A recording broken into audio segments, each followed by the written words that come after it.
Assalamualaikum warahmatullahi wabarakatuh.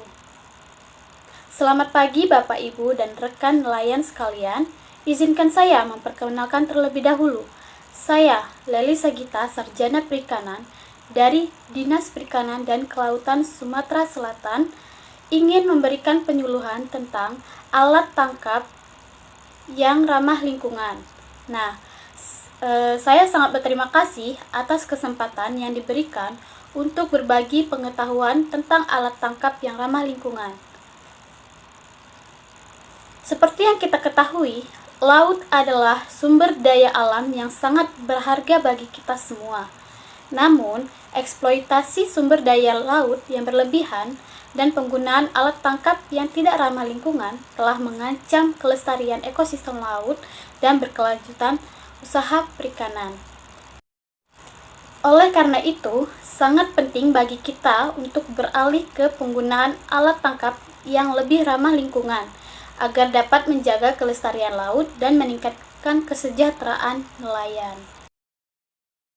Baik para Bapak, Ibu, dan para nelayan sekalian, operasi penangkapan ikan menggunakan alat tangkap yang tidak ramah lingkungan dapat menimbulkan dampak negatif bagi lingkungan, serta dapat menimbulkan overfishing. Nah, apa itu overfishing, Bapak Ibu? Overfishing itu merupakan kegiatan penangkapan ikan yang secara berlebihan, sehingga yang dimana populasi ikan akan berkurang dan akhirnya tidak ada lagi ikan yang dapat ditangkap. Overfishing ini merupakan masalah global yang mengancam keanekaragaman hayati laut dan satwa liar.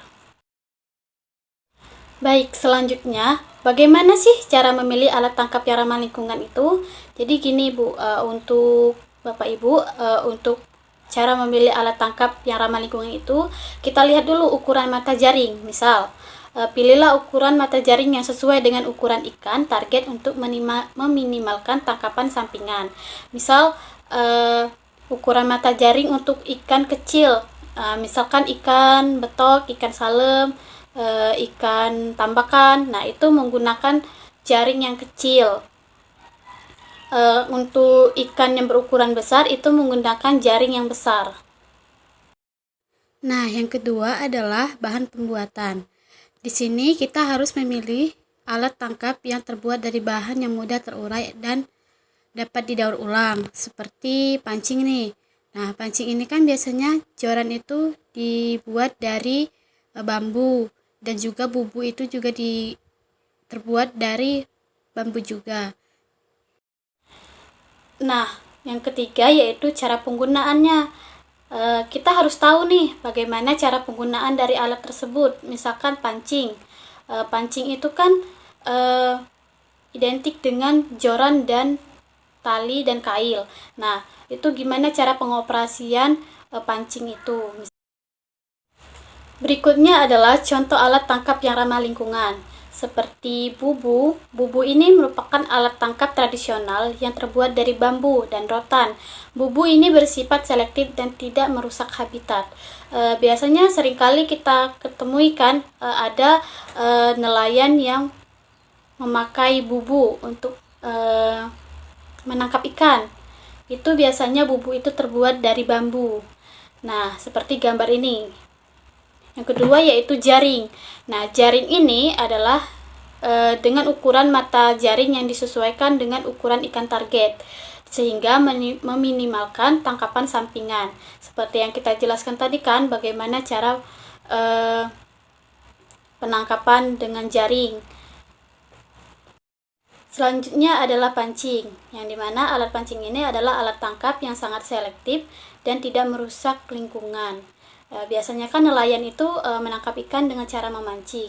Nah, pancing ini termasuk contoh dari alat tangkap yang ramah lingkungan. Yang selanjutnya adalah potasium permangat. Zat kimia ini digunakan untuk melumpuhkan ikan dalam area yang terbatas sehingga mengurangi kerusakan pada terumbu karang. Nah, biasanya kan potasium permangat ini digunakan secara berlebihan sehingga komunitas perikanan yang ada di laut itu mengalami penurunan, sehingga untuk penggunaan potasium ini sebaiknya digunakan dengan area yang terbatas saja. Selanjutnya adalah contoh alat tangkap yang tidak ramah lingkungan. Nah, Bapak Ibu, kita bisa lihat di sini contoh alat tangkap yang tidak ramah lingkungan seperti sentrum, jaring insang. Yang di sini adalah pukat harimau, dan yang ini adalah pengeboman.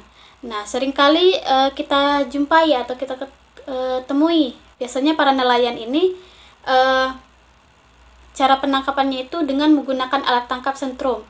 Nah, ini itu tidak boleh Ibu, Bapak, dan para nelayan sekalian. Ini merupakan contoh alat yang tidak ramah lingkungan karena bisa menyebabkan kerusakan pada ekosistem laut ataupun perairan. Biasanya juga ada para nelayan yang menggunakan bom untuk mendapatkan ikan. Nah, dengan cara ini pun juga bisa merusak ekosistem perairan. Selanjutnya adalah manfaat dari penggunaan alat tangkap yang ramah lingkungan tadi, seperti bubu, pancing, dan lain-lain. Nah, manfaatnya itu adalah meningkatkan pendapatan nelayan, menjaga kelestarian lingkungan, serta meningkatkan kesejahteraan masyarakat pesisir atau masyarakat nelayan. Baiklah, kesimpulannya adalah penggunaan alat tangkap yang ramah lingkungan adalah langkah penting untuk menjaga kelestarian sumber daya laut dan meningkatkan kesejahteraan para nelayan. Nah, maka dari itu, marilah bersama-sama mendukung penggunaan alat tangkap ramah lingkungan untuk masa depan yang lebih baik. Baiklah, itu saja pertanyaan dari Bapak Ibu sekalian. Jangan ragu untuk bertanya jika ada hal yang belum jelas. Kita jadikan laut sebagai sumber mata pencaharian yang berkelanjutan dengan memilih alat tangkap yang tepat. Kita tidak hanya menjaga ekosistem laut, tetapi juga meningkatkan kesejahteraan kita. Terima kasih atas partisipasinya. Saya selaku penyuluh dari Dinas Perikanan Sumatera Selatan, pamit undur diri. Saya ucapkan terima kasih. Wassalamualaikum warahmatullahi wabarakatuh.